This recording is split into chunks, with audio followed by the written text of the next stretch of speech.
Ladies and gentlemen, welcome to a new episode of the No ID podcast. I know last time that we spoke, we did a different topic.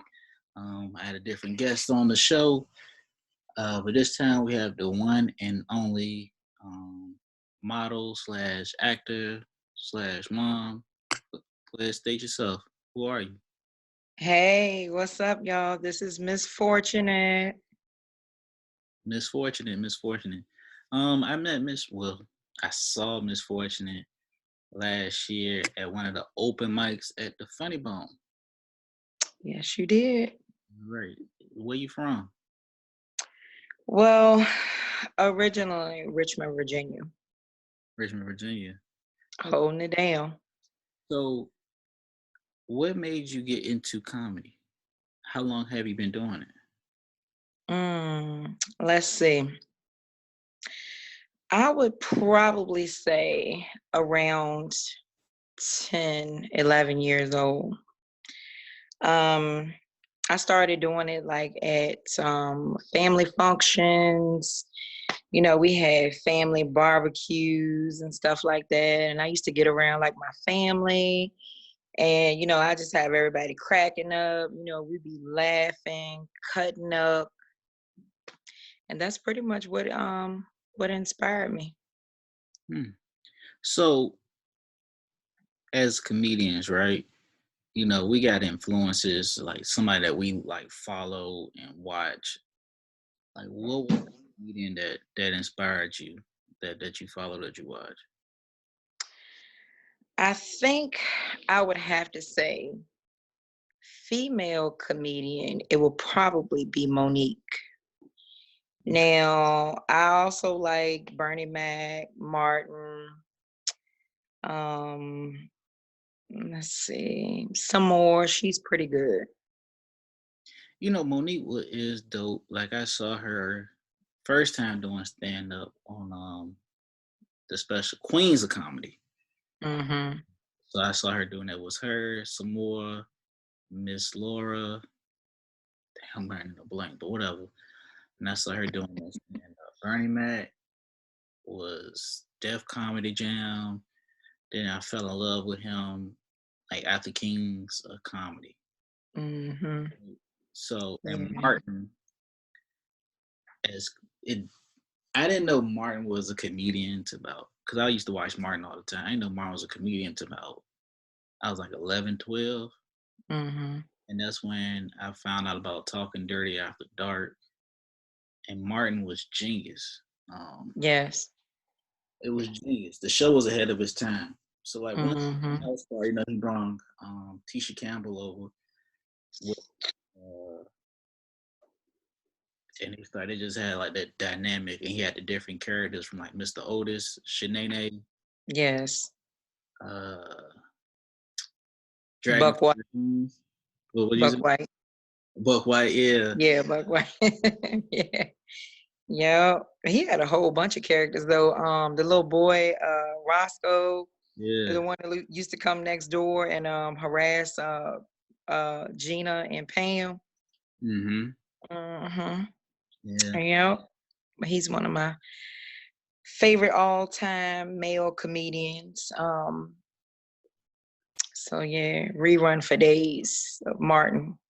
But you know, Martin's got like that timeless like effect. Like it doesn't matter what era you're in. Mm-hmm. You know, if you turn to BET, like you can sit there and watch an episode of Martin like it just came out. Yes. Yep. My personal favorite was the No Justice, No Peace when he went to court for that speeding ticket. Mm. Yeah. Yeah. My movie is my movie probably is not Blue Streak. What's the other one he was in? It was a cop one talking about national security. National Security. That's my movie right there. Yeah. Yeah. Thin line between love and hate was mine. Mm-hmm. But it was genius because like when he saw it, I'm like, all right, it's gonna be a comedy. He had what, Bobby Brown in there, Della Reese, Regina. Mm-hmm. Regina King, yep. Yeah, it was genius, and he had wrote and directed that movie. Yep. So, and in one of the episodes of Martin, he actually promoted it in the movie. He's like, yeah, I want to see this movie by Martin Lawrence. And it was a journey that you noticed too, like the maturity that you saw on the show. I could talk about him all day. Yeah. Last week too, 55. I know, right? Yeah. But we could talk about him all day. And then Monique, she had the Parkers. She did Fat Girls, the movie she did, Fat Girls. She just had a stand-up special come out a couple of months ago on Showtime. I ain't catch that yet. Remember, Yeah. show Yeah, I think I seen a little bit of it. Yeah. For all y'all that don't know, if you ever want to watch something on HBO or Showtime, sign up for the free trial with one email address, change your email address, and re-sign up again. That way. Yeah. All right. That sounds cool. I will. Yeah. So, Yep. what are some of your goals? Like, let me go ahead and rephrase this. What are some of the obstacles that you face as far as like doing comedy?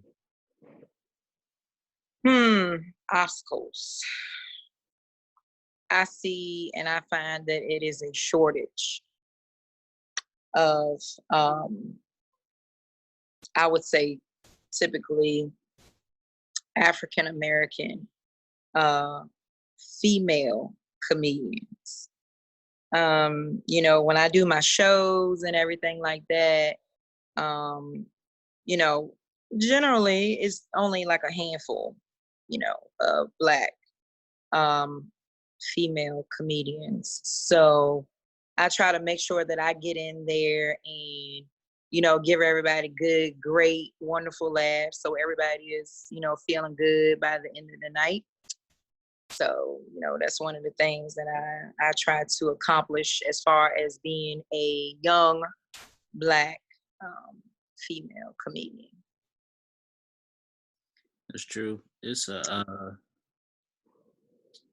I would say being Black in, well, I don't know. I'm even saying Virginia, but being Black in comedy is a little bit harder, Yeah. But I never know the plight of being a Black female in comedy.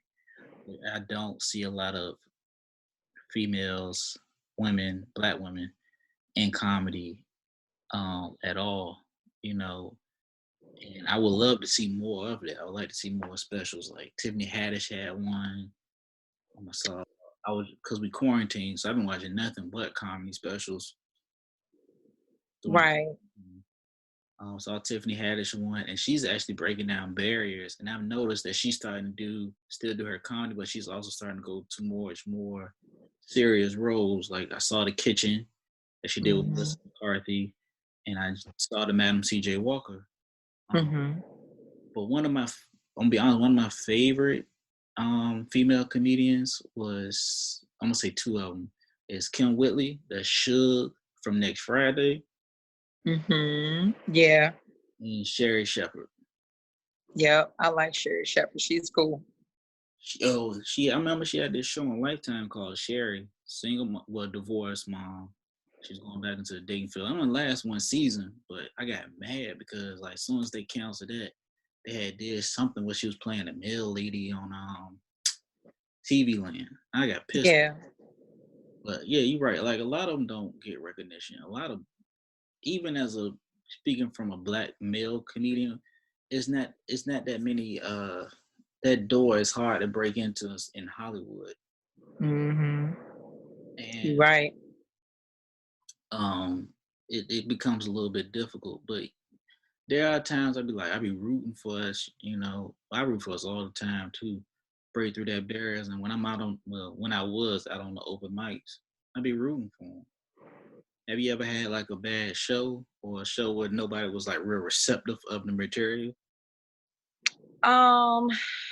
Yeah, actually I have. I didn't have very many of them, but I have had one or two. I think it was most of the time when I do my comedy, I pretty much freelance. I write some of my material, but most of the time it's just natural. And, I just get out on stage and, just do my thing. but I think I can remember it was one crowd that I had, and that was in Richmond at an Ethiopian club.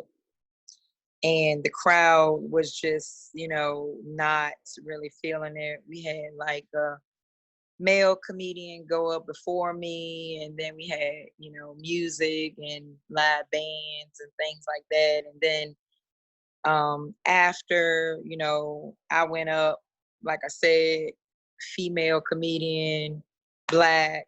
Um, the crowd was it was a mixed crowd, but it was, predominantly African American. And I just think pretty much everybody is usually tired, by like the end of the night. So I feel like comedians, they kind of get thrown like last, at most events, if it's just like like singing, dancing, whatever kind of multiple entertainment like that. So I feel like by the end of the night, everybody, they should be wired up as far as the comedy in the beginning, of a set, which would be good. And then have like the music to relax them towards the end of the night. So I think it was pretty much late, when everybody was still trying to hang out, and, they would just like laugh at a few little jokes or whatever, but it wasn't like, everybody was like wired as far as like the beginning of any kind of show, So yeah, I have. I had a couple. Yep. Like my worst one, I would say I was at an open mic and the crowd usually it was clean.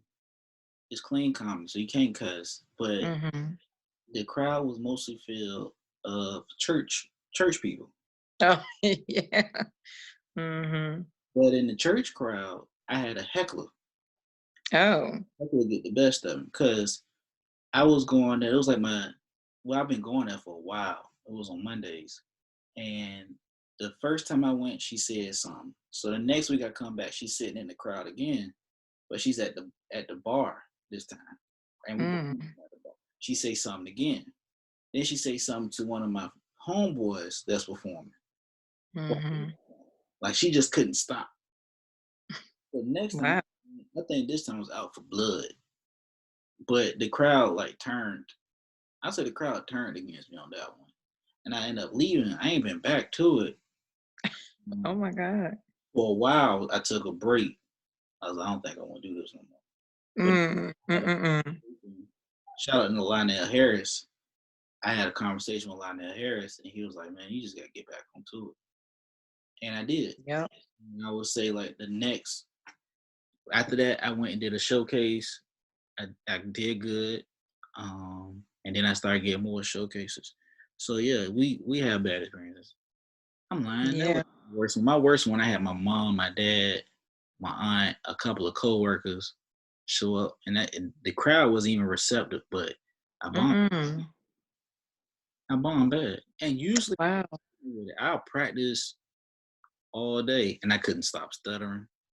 I tried Oh out my jokes. God. Jokes wasn't flying. They flew at one spot, but didn't fly at this spot. Yeah, yeah. Because when people Yeah. look at me, I know instantly they think I can just fix their computer. I don't think they think it's funny. Right. So you improv your comedy. You freelance. Yeah. I pretty much do. That takes Yep. It does. It does.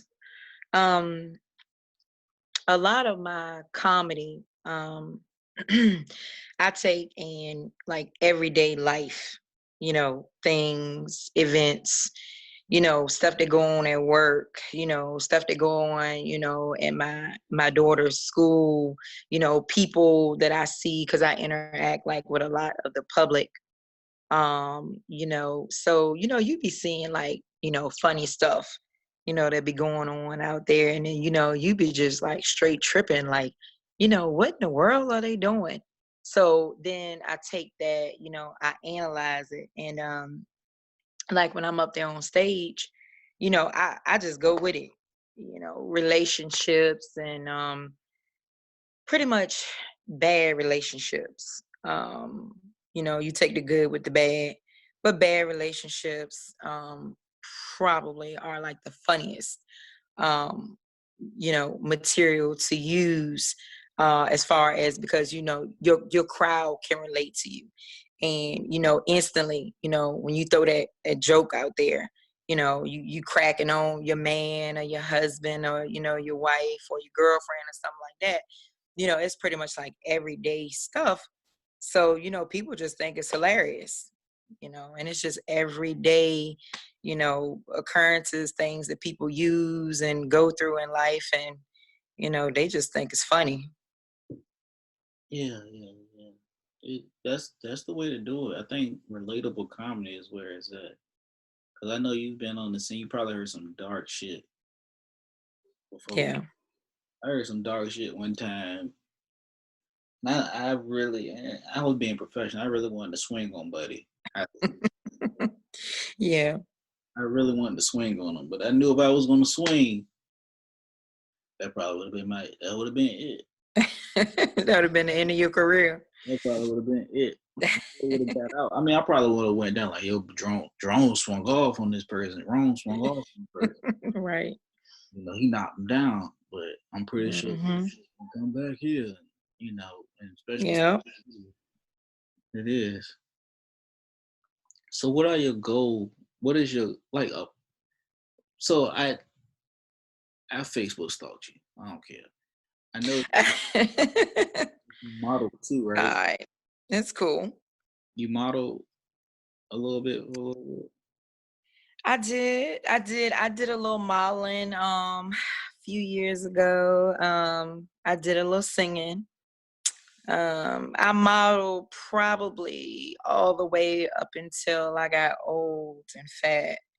So, but it's all good, because then they're singing and, then I got my comedy thing going on. So it's all good though. Man, she's not old. All right. Thank you. Challenge, yeah. Thanks. And you're not fat. All right. Let's be honest with you. Well, thank you so much. But yeah, I mean, I think now, because the quarantine, I think people I say I get a little bit more creative. But even in this industry, you'll see like a lot of people wearing a lot of hats. Like one of the for this generation that we got going is Nick Cannon. If you notice, Nick Cannon has a talk show, radio show, Wild and Out, actor, director, rapping, and he has businessman, real property, doing rental properties, investments. You see like his name and a lot of stuff. And before that, you saw Keenan Ivory Wayans doing the same thing. And before that was Robert Townsend and Eddie Murphy and Martin Lawrence. You see a lot of people. Monique, she was executive producing the Parkers. Mm-hmm. So you see that as well too. Like are you looking just to be strictly stand-up comedy, or are you looking to bridge out to something a little bit different? Like what's the goal? Well, initially, my goal is comedy would be my first thing.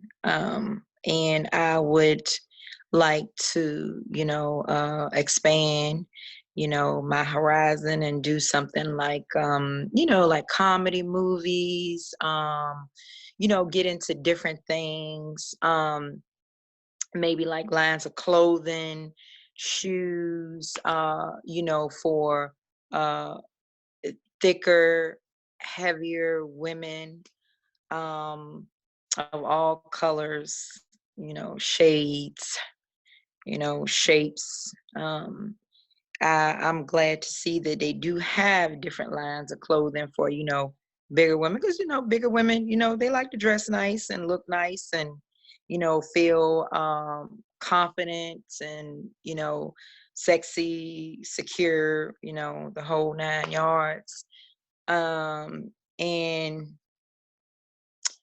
eventually, when those coins in the bank get to, where I want them to be, I would like to give back, do different things for different communities, not just the community I came from.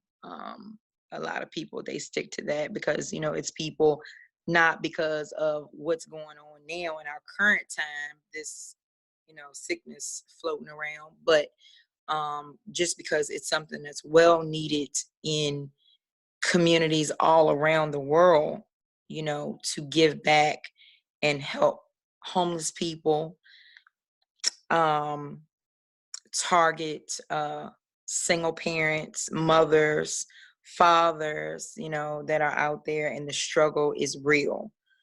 It's not enough, and especially what's going on right now, it's not enough uh, funding, people getting together, doing things to help other people out that they see that are truly struggling. Now the true single, parents that are really, really out there, like working, breaking their back, trying to do the right thing, for their kids is my targeted, area.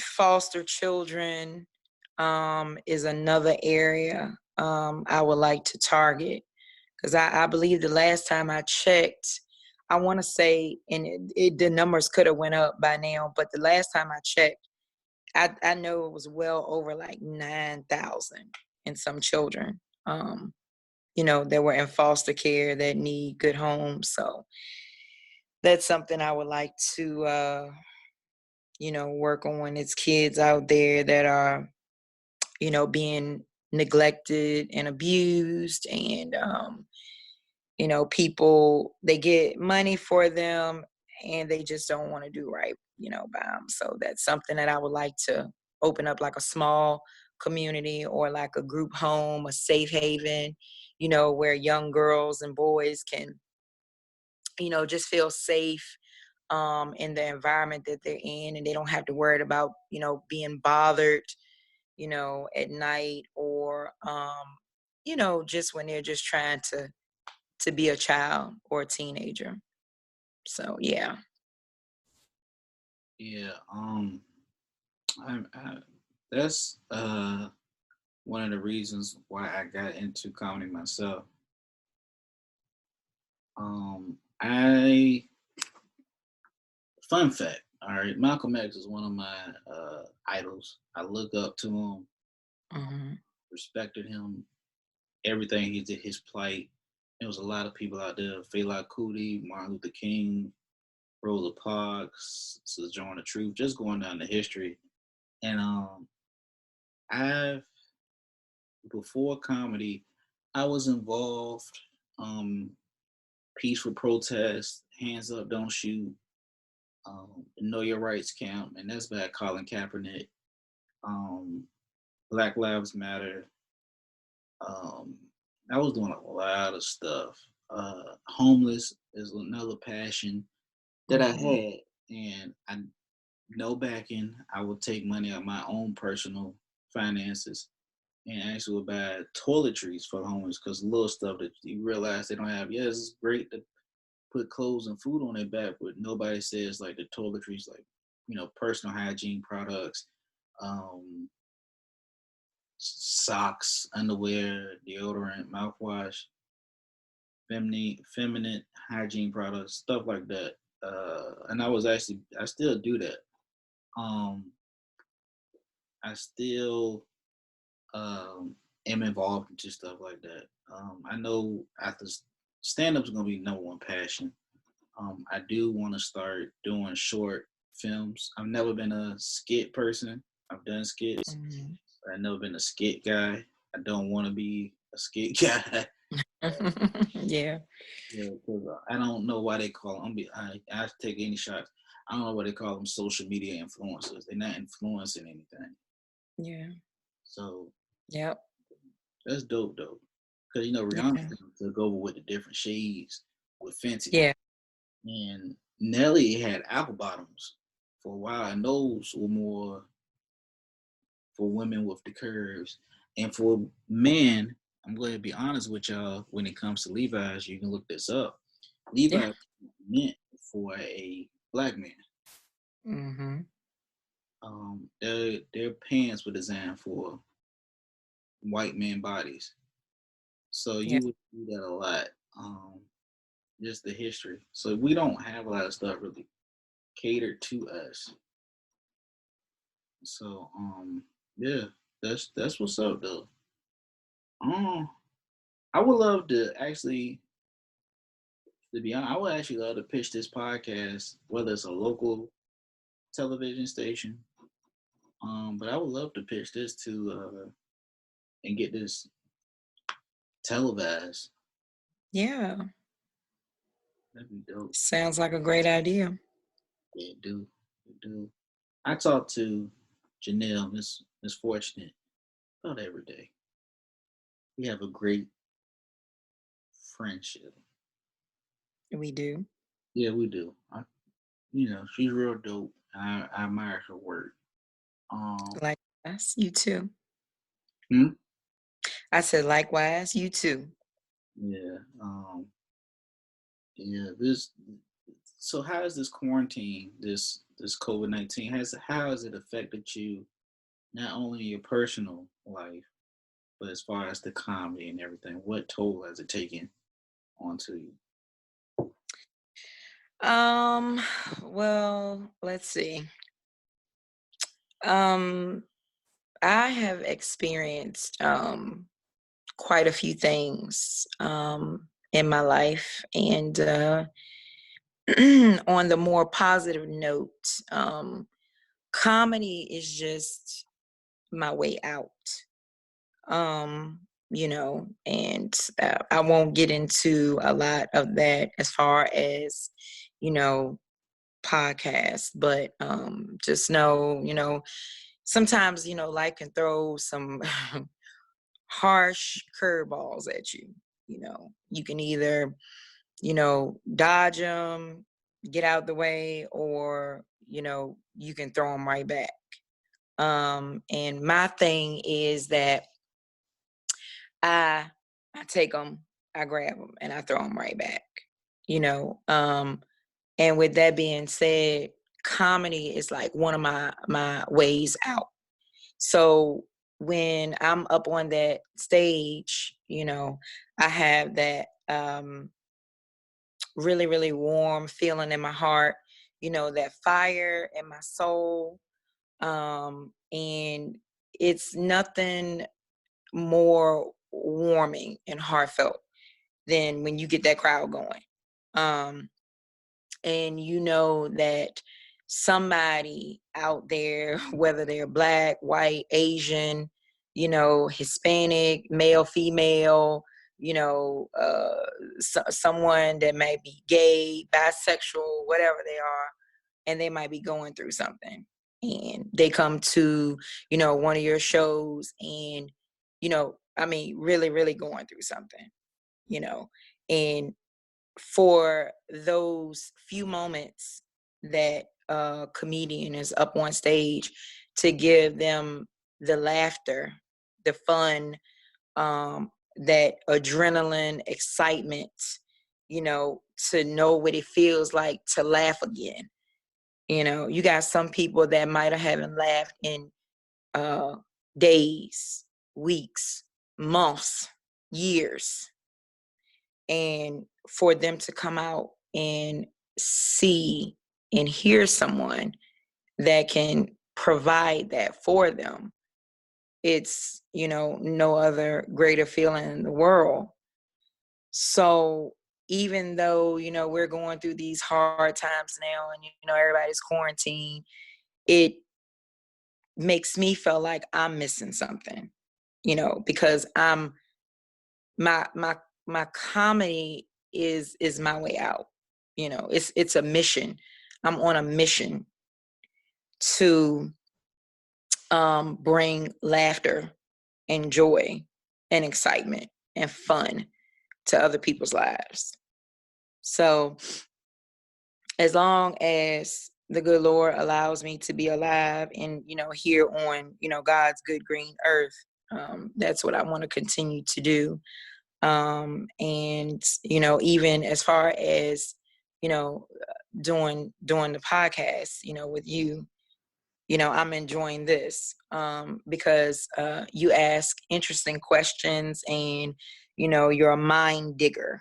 And like myself, I like to dig into, you know, others' minds. And that's why I like, you know, doing my comedy and things like that, because I like to not just scratch the surface of the brain, but dig into the brain, you know, stimulate the body a little bit.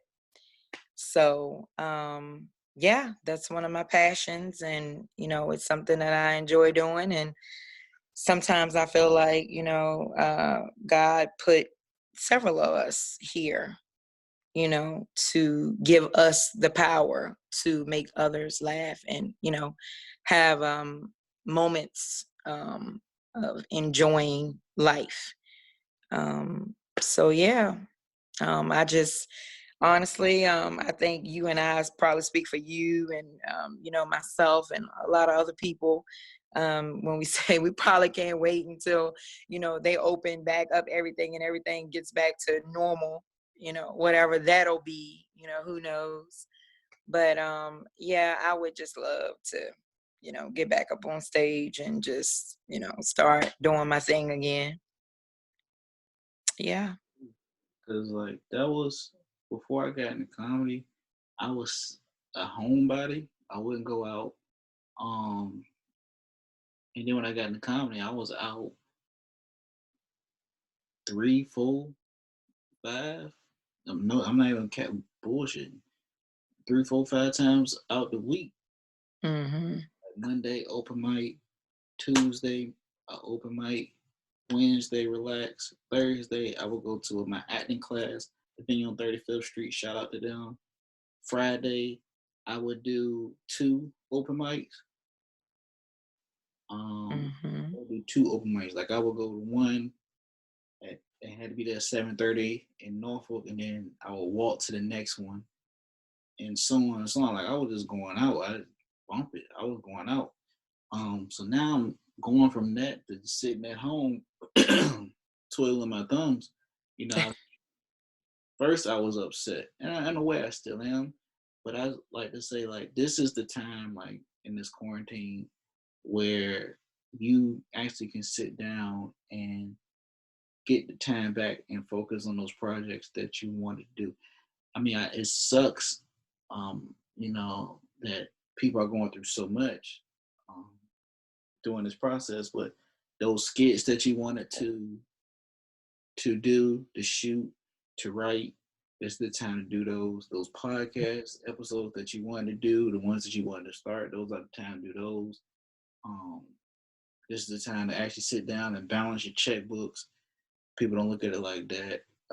Any type of home projects that you had to do, you know, this is the time to do it. Because most people don't know is, okay, is two things that we use in this world more than anything, especially now, and that's your phone and social media.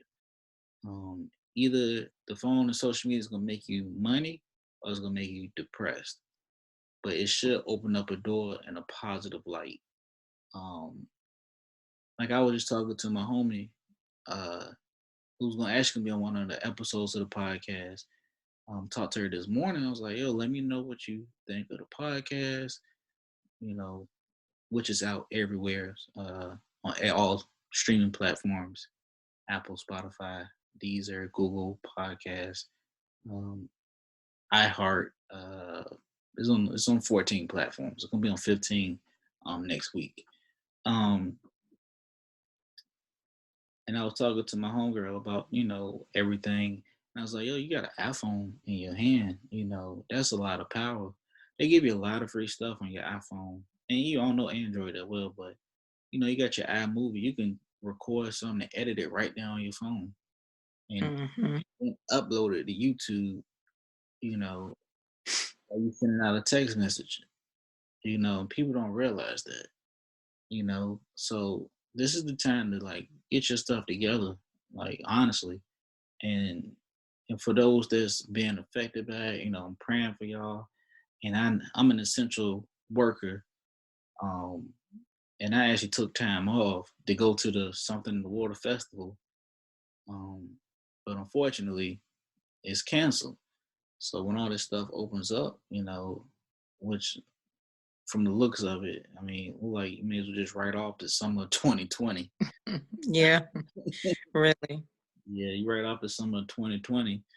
Um, when we come out of this would be like a learning experience, and we need to go ahead and be honest, you and unify. You have some unity in this because the problem is like everybody is like butting heads with each other at this point, you know. Mm-hmm.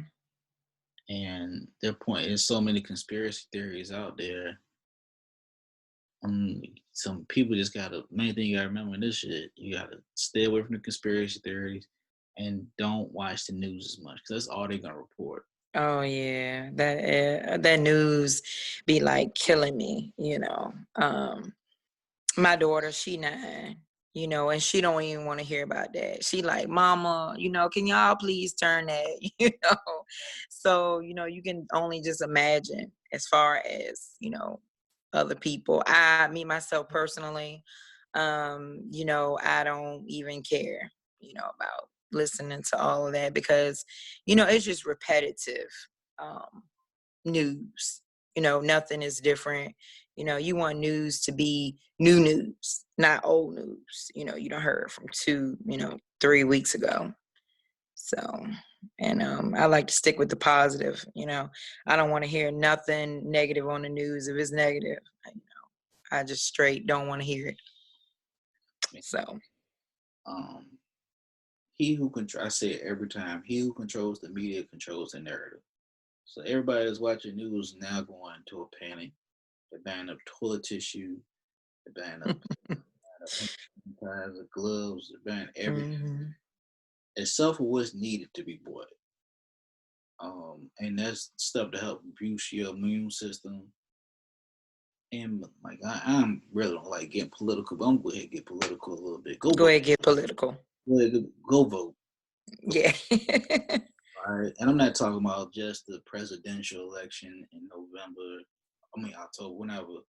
I'm talking about the Senate, your mayor, your aldermans, your congressman, your Senate, uh, and do the Census Bureau. Okay, fill that stuff out. That's really important to do. As well too. It's just at this point, you know, um, protect yourself and protect your mental as well too. I know we stuck in the house, but that walk, take a walk. I know it's times I will actually get a folding chair and sit outside in my driveway just to get the fresh air. Mm-hmm. Um, there's times where I gotta chill. I gotta go out. I can sit here and get all the Netflix and streaming stuff I want to. They ain't doing nothing. That stuff media plays on your mental, plays on your chicken.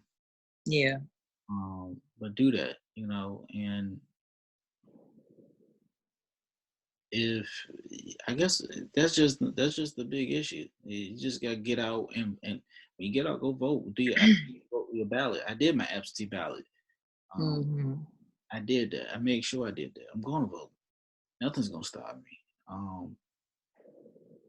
And when it comes to y'all wearing these face masks and these gloves, I'm gonna let y'all know how dumb this glove concept is. Yes, it's great. You're protecting yourself, but you're cross contaminating because Yes. wiping the gloves down with whatever little sanitizer wipe to wipe the cart down at the grocery store. But then you keep picking up shit and then put Yeah. then you touch your cell phone, so you're cross contaminating that. And then you go Yeah. on your purse and touching the shit. It's just and then what gets me also, I just saw now, y'all littering y'all literally are throwing the gloves on the in the parking lot instead of just throwing them. You see that?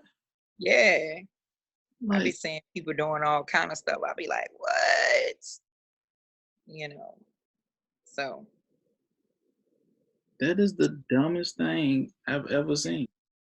Literally, yeah, me myself personally, I basically even though I'm in the health medical field, um, you know, I use, a mask if I'm in close contact with somebody. But otherwise than that, for real, your only protection is like the good Lord, you know.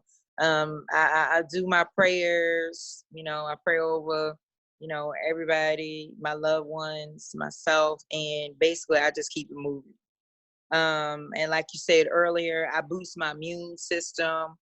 I pump myself in way before, all of this even hit. Um, you absolutely have to boost your immune system, which means not necessarily eating healthy. I'm not a real health eater person, healthy eating. But I do um, consume a lot of um, blueberries. They have antioxidants in them that fight off, bacteria and, different things that can enter the body. I do garlic. I don't eat raw garlic, but I get it's like a pickled garlic. I consume a lot of that. I make sure I have a good intake of orange juice, pure orange juice, not, watered down or filtered, orange juice or whatever. Make sure it's 100%. Um, and a lot of people may not believe in it, but I strictly abide by. I take about a teaspoon of castor oil, which is a real old remedy that a lot of the old heads used to use for their kids, and I strictly live by it. Hair, nails, skin, intake on the outside of my skin. Black is beautiful. So, we have to keep our, hair and skin and everything looking nice, pretty, and shiny. So I take about a teaspoon of that, and I might consume it maybe about once a week or, twice a week, something like that. Some people may not like it, might not like the taste of it. I usually, I'll drink it with maybe like orange juice or chase it with some kind of like a fruit drink or something like that. But with all those, said, I have not gotten a head cold or gotten sick, thank God, in about 5, 6 years. And just keep your hands washed. When you filthy, touching everything, before even all of this. Basically, keep your hands washed. That's the main thing I can pass on, to anyone. It's just try to stay as clean as you possibly can, and not just because this virus has hit, but just maintaining your house and you know as far as like your vehicle, when you're driving along the road and you're eating and you touch other things like gas pump, things like that that people generally don't think about up until now, is like my best advice that I could pass on to people. So yeah. I don't take vitamins. I am a fruit and vegetable person. And a fun fact, Hmm. I don't drink dark or light liquor or malt liquor or beer at all. And for those that's in this quarantine, it seems like y'all drinking liquor for breakfast all of a sudden. They definitely are. Yeah, They that's definitely are. better you can do than mess up your kidneys, Yeah. your liver. So I'm a red wine type of person, I guess, with age that came Mm-hmm. along. And as you know, being a comedian, we are out all hours of the night. Mm-hmm. So Yes, we are.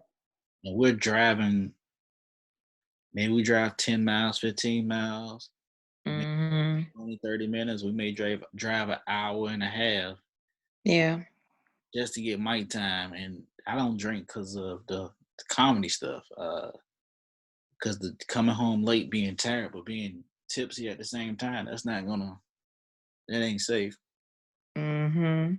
But I'm going to end this one, and I'm going to say it like this: well, if I was not the person that you talk to every day, how am I able to get in contact with you? Where can I follow you at? Do you have any social media handles or anything where they can follow you at? I do. I do. As of right now, I am actually working on some of those social medias right now, and you were one of the ones that suggested that I get a little bit more social media page or pages, should I say. But as of right now, I am on Instagram, Ms. Fortunate. Don't make me spell it while we on audio. But it is MizzFourtunate.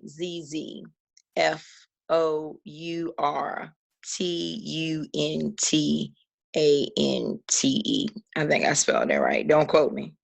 But and then my real name, okay, Jenell Carrington on Facebook, if anyone wants to follow me. And in the meantime, my other social media is under construction.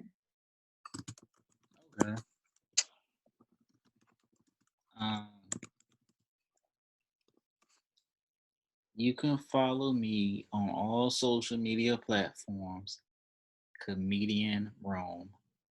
Um, I know I done changed the name like six, I don't know how many times on Instagram. It's okay.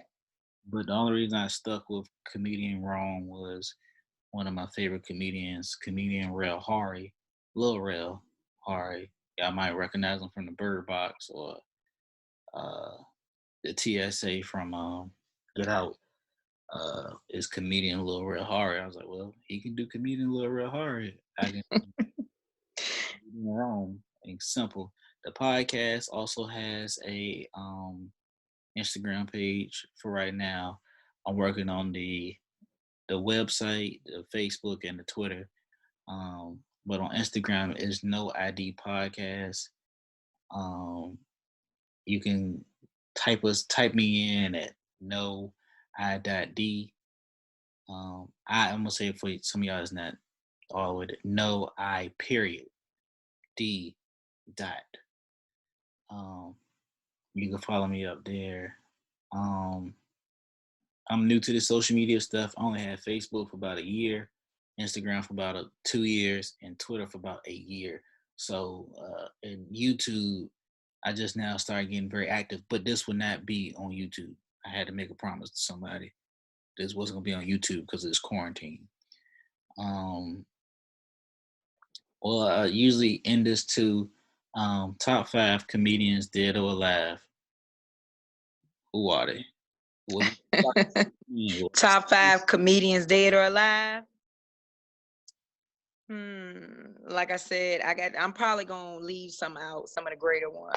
Well, like I said, Chris Tucker, he's good. Martin would be my number one. Let's see, Bernie Mac, Monique, and maybe let's see, New Millennium. Should I say new school? Because he really ain't old school. Probably Kevin Hart. That's 5, right? Probably Kevin Hart. I have a 6 man to come off the bench. Yep. You ain't got no 6 man? 6 men. Yeah, you're 6 men. The 6 man that comes out right off the bench. Mm. I don't know. Come right off the bench. Mm-hmm. Mm. Let me think. See, you're going to make me think on that one. Of course. I got to come up with more comedians. There's one more. One name. One more. Let me think now. Let me think. Let's see. You're going to make me put my brain to work here. Let me see. Bernie Mac. He's about the only funniest one I could think of. Well, I wouldn't even really say. I mean, he was funny, but I would probably say, let's see, Earthquake. He pretty funny. Okay. Mm-hmm. Mine's changes for those that listen. It's gonna keep changing. Mm-hmm. I'm always gonna say Ali Sadiq. Ali Sadiq, Lavelle Crawford, D.L. Hughley. That's 3.